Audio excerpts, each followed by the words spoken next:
Bonjour à toutes et à tous et bienvenue dans cette série consacrée aux nouvelles méthodes de monitoring de la faune.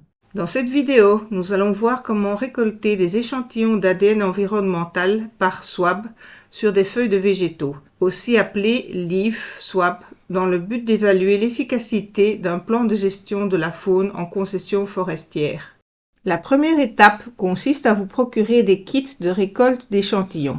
Pour cela, adressez-vous à un laboratoire spécialisé, comme celui de nos partenaires du laboratoire de génétique de la conservation de l'Université de Liège. Un kit devrait contenir des swabs et un tube contenant de l'éthanol. Munissez-vous d'autant de kits que vous aurez de stations à échantillonner. Pour assurer une traçabilité optimale des données, référencez chacun de vos tubes d'éthanol par un code identifiant unique que vous inscrirez directement sur le tube.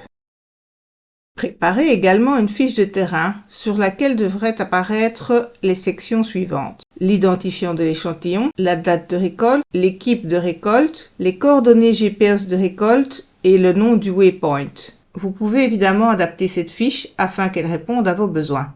En forêt, chaque emplacement théorique préalablement défini doit être retrouvé. C'est ici. Une fois le point théorique atteint, cherchez une piste animale active dans un rayon de 100 mètres autour de ce point théorique.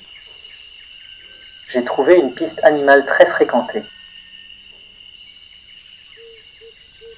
Attention, pour éviter de contaminer vos échantillons avec votre propre ADN, il ne faut jamais récolter là où vous êtes déjà passé.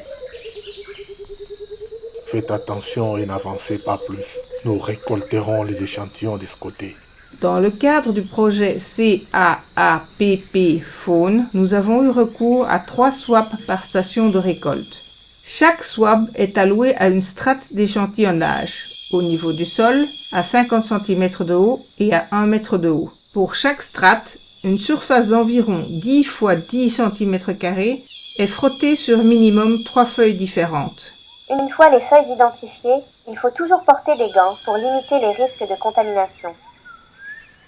Ensuite, trempez le swab dans le tube afin de l'imbiber d'éthanol et commencez immédiatement à frotter les feuilles en tournant le swab sur lui-même afin d'imprégner un maximum de sa surface en ADN. Frottez les 3 feuilles de la même strate avec le même swab.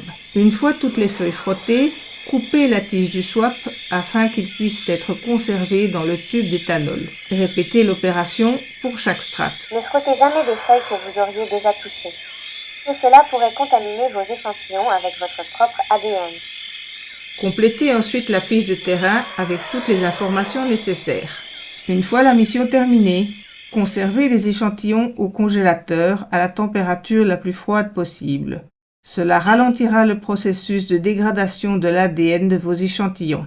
Dès que possible, apportez les échantillons à votre laboratoire partenaire. Une fois les échantillons analysés, il vous faudra interpréter vos résultats.